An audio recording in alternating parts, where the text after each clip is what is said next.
I've got two icon boxes on screen, but notice something unusual about the bottom one.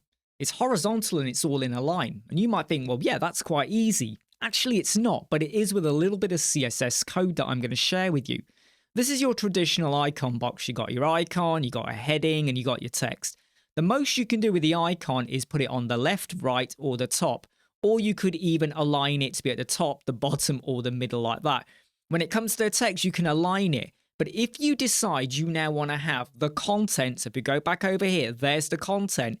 You want that to be beside or to the right of your heading. You can't do that. You can mess around with the spacing and all of this, but there is nothing in here that's going to allow you to pop them into a line.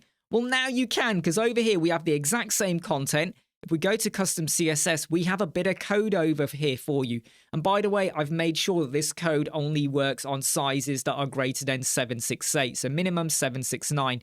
I'm going to get rid of each bit and pop it back in just so you can see what the code does. So that top bit there basically allows things to be set as a flex.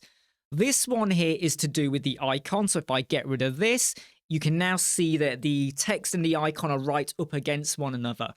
If you use my method and you start to mess around with anything over here, it doesn't work well for you. So I would recommend you rely on the code that I've given you here. The third bit of the code just handles the alignment of the heading because it's not perfectly center. And the final bit is the positioning of that content. Again, if you start to use the style options, it doesn't work very well for you. So you can mess around with the values to work for you. But if you ever wanted the contents of your icon box to be in a line, this bit of CSS code is going to massively help you out. Hey, I'm Imran, Web Squadron. See you soon.